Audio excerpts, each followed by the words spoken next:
Is your favorite cartoon secretly a disaster? The January anime season has wrapped up, and it's time for the ultimate report card. The cartoons from this past January are done. It's time to see which ones were good and which ones were not so good. In this video, I watched and talked about 25 new cartoons. They'll get grades like excellent, good, average, or bad, based on how well they did overall. I'll also tell you why I gave them those grades. Let's see if we like the same things. Organizing all 25 shows at once took a lot of hard work, so before we start, please click the like button. Thank you. Let's start with the bad grade cartoons. There are 7 shows here. Think your favorite show has a confusing story? What if the main hero vanished halfway through and the bad guys made no sense at all? This cartoon took a whole 12 episodes to tell a crazy, confusing story about a special skill fruit that never runs out but kills you if you eat it. The bad guys are busy, but no one knows what they're doing. Even at the end, everything is a secret. The main girl spends 3 whole episodes fighting the boss without ever figuring out what he wants. Meanwhile, the main boy disappears halfway through the show. He does nothing for the second half. He's not even a background character. Can you think of another weird cartoon? The main boy is also super silly. He has an amazing power to eat skillful fruits without dying, which is like cheating in a game, but he refuses to practice properly and goes around bragging about it. Because of this, he doesn't get much stronger and he gets into a lot of trouble. He ends up getting beaten so badly that his mom wouldn't know him. Compare him to the main character of Solo Leveling, and it's like night and day. That guy can get stronger by himself, while this one can't even eat alone. The winner is clear. Do you like cartoons where heroes earn their power or just get it handed to them? The title of this cartoon is a trick to make you click. There's no deep learning of magic at all. The main boy just gets everything easily. He even hides magic underground all over his country, so people can just stand on the ground and learn magic automatically. The show pretends to be about magic research, but it's really about him building a modern country in a fantasy world. Every person in the country signs a master servant paper with him. They're all part of his group of people who like him, whether they're boys, girls, humans, or not. He gathers new people for his group faster than a water faucet. He can even make new girl characters from nothing. Even characters who are supposed to die become part of his group, and they are all super loyal to him. When he says he needs maids, even the men line up to ask for the job. Overall, the show is simple and moves fast, but the story is so thin it's barely worth watching. One weird thing, they keep showing that boy characters are secretly girls over and over again. What's the point of building up villains if you're too scared to let them get what they deserve? Nice girls in this one, but the story is boring and does the same things over and over. The main boy acts like a robot, always getting orders from the king. The ending is rushed. We never even get to see what happens to the 2 so-called trial heroes who killed innocent people. The people who made the cartoon wanted to make viewers buy the original comic or book, but I think that's a bad idea. Those 2 bad guys made everyone angry, and we should have ended with the main boy giving them what they deserved. Also, the animation was super cheap. The girls didn't mind being drawn without respect, but the camera work was so lazy that you blink and miss everything. Honestly, they should just use a slideshow next time. If an anime is complete trash but still makes you hit replay, does that make it genius or just dangerously addictive? The main boy keeps reaching goals and defeating bad guys non-stop. So seriously, don't force yourself to follow the story, it'll just gross you out. Instead, watch episodes 4, 5, 7, 11, and 12. Those are free from the nasty stuff and full of beautiful girls. Honestly, this show is garbage. But the girls are top-notch. Lots of sassy and pretty girls. Especially the blindfolded big sister from episodes 11 and 12, she's all you need. Can a show still be called wholesome if it spends more time in the bath than building a story? This show has the best fan service, scenes for adults, of any wholesome cartoon this season, but the story is dumb and boring. Even though the fan service is strong, it's way too much of the same thing, just bath scenes over and over. Every excuse leads to a bath. Even if there's no excuse, they still force a bath. In episode 10, the bad guys take the heroes on a bathhouse trip, and the same few bath shots just repeat, which is sickening. All things considered, I can only give this one a bad average grade. What happens when a great story gets rewritten so badly? Even the villains make more sense than the hero. The cartoon version completely messed this one up. They cut all the good parts from the book and the comic and left the bad parts. At one point, the main boy risks his life to save a bad guy, even though he's barely surviving himself. Then the bad guy takes his group of girls hostage, even after the main boy offers to save them. What in the world? Thankfully, the main boy becomes tough again later and gets a little bit satisfying. His cat girlfriend is a decent replacement for Roxy from Mushoku Tensei. I'll give this one a low average grade. By the way, it's a two-part show. In the first half, he comes back to life and becomes a Demon King's general. That's supposed to be cool, right? What's the point of being reborn in a magical world if your second life is just as exhausting as your first? The main boy dies in the real world after working too much and is reborn into a fantasy world, only to be overworked again. He solves one problem and another appears right after. He doesn't even get a break. He gets dark circles under his eyes from all the stress. As an adult who works, you'd expect a cartoon to help you relax. Instead, you're watching someone else get completely worn out, not relaxing at all. There are lots of beautiful girls who like him, but there's no romance. He's too busy working. He doesn't even have the right to fall in love. That's a waste of this red-haired girl who looks like she came straight out of a Makoto Shinkai movie. Plot-wise, the main boy uses business smarts to solve fantasy problems. His solutions make sense, but they're not mind-blowing. In short, the story is bland, so I give it a low average grade.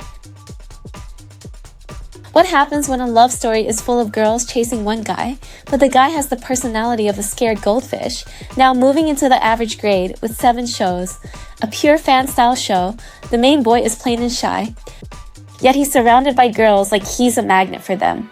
He comes from a temple background and always stops himself from enjoying women. In short, he's your typical shy boy who has many girls liking him. He gets nervous from any physical touch and always backs away, which leads to endless back and forth situations. This kind of story was already old news back when Princess Lover came out. There's no point in having a weak main character like this anymore. The girls feel like they're playing a dating game, always fighting each other to get points for love. They flirt with the shy, pure main boy in over-the-top ways. The blonde girl is especially cute, but she's also completely airheaded. Her mix of teasing and shyness is a highlight. There's fan service, but not much. The animation is average. All the girls have the same face with different hairstyles. Also, for the first 7 episodes, they use the same minute long blonde running scene every time. They say it's to show how cute she is, but let's be real, they're saving money. What do you call love when everyone admits it, except the one person who matters? A twisted love drama disguised as a pure love story. The main girl is more stubborn than a brick wall. At this point, she's not even just acting tough. It's like a mental problem. She marries the main boy and lives with him for a whole season. She likes him. Everyone else knows she likes him. Even the main boy knows she likes him. He even gives her a ring, which she wears on her ring finger, and yet she still won't admit her feelings. Unless someone dyes her hair green and kicks her in the head, her pride won't give up. Meanwhile, other girls are sitting on her face, taking all the attention. It's like watching a sad queen fall. Her best friend kisses the main boy and then makes fun of her in front of him. Her younger sister openly flirts with the main boy and even talks about step-sibling relationships. Honestly, they're one step away from kissing in front of her. The whole show is basically the main girl getting made fun of. If you see it as a funny show about a boy with many girls liking him, it's hilarious. Replace the main girl with literally anyone else. The best friend, the little sister, and this would be a solid romance. I give this one an average grade, only because of the little sister who is obsessed with her brother and the emotionless little demon stepsister. What happens when a mystery show forgets how real danger works, but still leaves you curious enough to keep watching? This show follows the usual pattern for PA Works, a cartoon studio. Good animation for the first 3 episodes. Then it gets worse. As a medical mystery show, it has a lot of silly logic. For example, the team goes into an old tomb knowing it has deadly germs, but they go in with no protection, using bare hands to check things out. Also, the twin sister just stands and watches as her sibling is about to be hit by a train without trying to stop it, and they stand in the middle of a huge fire for what feels like forever, but come out fine. Still, there are some good episodes, like the Angel of 8th and 9th grade story. The surprise ending was decent. The main girl has a twisted personality. She smiles in front of dead bodies and says the case was fun. Truly, someone who is neither good nor bad. What if everything you thought was heartwarming turned out to be a lie crafted by aliens? This show is weird. It wants to be both a cute, happy everyday life story and a dark, sad drama. In the end, it's neither. During serious moments, they randomly put in cheerful cooking scenes, which ruins the mood. So even the emotional parts don't hit as hard as they should. As for that ending, it looks like a happy ending. But it's a bad one. The Earth had become a testing ground for aliens. Aliens copied humans and made monsters to kill the real ones. But halfway through, the aliens died off, leaving behind a ruined planet. The girls in the show, who are all copies, think they are the real humans and start fighting the monsters. The blonde girl who died in episode 2 was just a copy.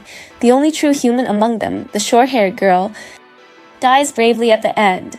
The remaining copies still have to fight off monsters, which is not exactly a happy ending. Still, the story has its suspenseful parts. The animation looks fancy, but is full of repeated scenes and too many special effects. Can a fun story still be worth watching if the animation looks like it was made in Microsoft PowerPoint? I was originally going to give this a good grade. It's a chill show with lots of funny moments. Watching the main boy use modern products in a fantasy world is pretty funny. He's like a mobile fighting machine with many girls liking him everywhere he goes. Every episode, I kept wondering who he'd get together with next. He even gets pressured into it by noble women and princesses, and is even forced by a foreign woman. This show ticks all the boxes for what modern viewers want. Fun, fast, and full of good payoffs. But there's a serious problem. The animation is beyond cheap. By episode 9, it's all just like looking at PowerPoint slides. It's worse than I Shall Survive using potions. The characters look wrong constantly. It feels like the whole thing was rushed out the night before it was due. Can a revenge story still hit hard if the hero starts too soft and only finds his edge after it's almost too late? If I only judge by the first few episodes, this would have been in the bad group. The story is messy, and the main boy is way too soft for a revenge story. They use the common trick where the main boy spares someone, and that person causes even more chaos. But things get better later. It finally feels like a revenge cartoon. Not as satisfying as the Rising of the Shield hero, but still decent. The main boy kills every hero who betrayed him one by one. As the story goes on, the truth behind the 7 so-called heroes starts to come out. The idea of them being great falls apart, while the falsely accused main boy slowly gets his honor back. The story goes in a way viewers want. Also, the art style is nice. The main boy's elf design is appealing. Sadly, the fight scenes are weak, so I give this one an average to good grade. What if a show that looks like just another cute girl anime turns out to be one of the smartest, funniest rom-coms of the season? Now onto the good grade, with 6 cartoon titles. This is the show with the biggest change for me. At first glance, it looks like a simple cute girl cartoon, but the cartoon version perfectly captures the funny parts of the comic book. The further it goes, the funnier and more interesting it becomes. It's packed with lots of effort in its jokes in every episode. For example, there's a funny copy of a famous crazy girl scene from School Days, and references to Uma Musume. Each of the 4 ninja girls has a strong and clear personality. The pure-hearted scaredy cat, the perverted girl who likes pain, the tough-acting twin-tailed girl, and the quiet, slightly crazy-in-love girl with elegant vibes. Their character quirks are taken to the extreme, in a good way. It might not be as wild as The Dangers in My Heart, but it comes close. It's more than enough for a good laugh. Also, the show has decent fan service, and the romance is truly sweet. Each ninja girl has her own person she likes. The main pair, the red-haired girl and the main boy, are both childhood friends and now live together because of a paper they signed. If that's not pure romance, I don't know what is. So I'm giving this one a solid good grade. What if falling in love didn't take 12 episodes and a season's worth of misunderstandings? What if they just said it, meant it, and went for it? Sure, it's a bit cheesy, but it's also charming and grown up. The romance grows quickly. The main couple gets together and sleeps together within 1 episode. Way more satisfying than those long drawn-out shows where the characters love each other but won't say it. The main girl acts tough on the outside but is shy on the inside, which is very cute, and her boldness can surprise you. The second couple provides a nice balance, an older woman with a younger man, but with their personalities swapped. The younger guy acts more mature, while the older woman is the shy one. It's an interesting twist. What if your final stop before the afterlife wasn't heaven or hell, but a quiet inn with secrets, regrets, and one last mystery to solve? This show is basically a mystery series with a new mystery in each episode. Each episode gives a short mystery that moves quickly. The Twilight Inn is a place between life and death, where souls who are dying or already dead temporarily stay. The biggest mystery in each episode is figuring out what exactly happened to the soul in question. It usually involves strange reasons like crimes of passion, revenge, murder, or accidents, so every episode fills that desire for drama. The series ends by showing why the main girl ended up at the inn. Though there are some flaws, it sticks to the idea of karma and justice and finishes things well. I think it's pretty solid overall. The main girl is both cold and adorably awkward, which makes her easy to like. What if escaping to another world didn't mean danger or war, but just good food, gentle love, and a peaceful life with someone who feels like home? This show is all about being calm and heartwarming. The main couple acts like an old married couple, traveling between Japan and the fantasy world, eating food and enjoying life. The story isn't mind-blowing, but it's incredibly relaxing. The main girl is super cute. Her voice acting adds extra charm. She's sweet, loving, and adorable. There's also the dragon lady who comes with them, a loving mama type who adds extra fun to the group. Can a burned-out office worker become a hero without losing her temper or her giant hammer? The best parts of this cartoon are the character designs, the voice acting, and the art style. The visuals are soft, but still manage to be pretty. The characters are made to be appealing. The voice acting, especially from Koga Aoi, Kanazawa Yu, and Takahashi Rie, is great. Takahashi Rie plays a grumpy, loud, overworked receptionist who is hilarious when she's complaining about overtime. When she gets fed up, she just grabs her giant hammer and smashes the thing, causing her stress, which is very satisfying. Her tough outside, soft inside personality is also done well. When the main boy flirts with her, she pretends to be cold but sometimes blushes, which is very sweet. The main boy, on the other hand, is grown up, reliable, and kind. Their interactions make the everyday life parts very enjoyable. However, later in the series, the story moves more towards adventure and things get a bit too serious and less fun. That's a bit disappointing. What happens when the sweetest girl in town hides behind a bold beach girl attitude and falls for a boy who might never choose her? The main appeal of this show is the tan blonde girl who acts stylish. She has a perfect body and looks great in the character art. Her personality seems fierce, but she's pure and kind-hearted. Whenever she talks to the boy she likes, she gets adorably flustered. Without her, this show would have been just average. The show is about a love triangle between the main boy and two girls, while also showing Okinawan culture. If you care about the local culture part, that depends on what you like. The romance and daily life parts are cute and warm. Even though the blonde girl likes the main boy, he prefers the dark-haired girl. But their friendship is so strong, it's hard to imagine they'd ever fight over a guy. Honestly, I'm hoping they just form a three-person family. There are often flashbacks to their childhood friendship which are heartwarming and super cute. What makes a cartoon truly unforgettable one that sticks with you long after the final episode fades to black? Now onto the excellent grade. For a show to be considered excellent, it must be strong in every way. How it's made, the characters, the story, the excitement, how well the story finishes, how deep it is, and how much satisfaction it gives the audience. Also, it must have amazing parts and be worth watching many times. In my opinion, two cartoons from the January season truly deserve the excellent label. The Wrong Way to Use Healing Magic and Medalist. Can a story about being sent to another world still hit you in the heart, even after all these years? This cartoon proves that even in 2025, the isekai, another world type of story, can still be great. It's full of good hints about what's coming, big feelings, and touching moments. Episode 7, showing the main girl's past story, was so powerful it made the whole show better. The end, where the main boy and girl help and save each other, was the perfect finish. What if the secret to making a sports anime unforgettable isn't complexity, but pure emotion and simplicity done right? This cartoon proves that in sports anime, going back to simple ideas is the key to being great. mixes the beauty of figure skating with the cuteness of its main girl and adds inspiring, tear-jerking messages about never giving up. The visual parts of figure skating are an absolute treat for your eyes. Of course, these two shows aren't perfect. For example, The Wrong Way to Use Healing Magic had a rushed ending, with many loose ends still hanging. Also, the show starts off a bit slow. The first few episodes don't quite match the impact of the later ones.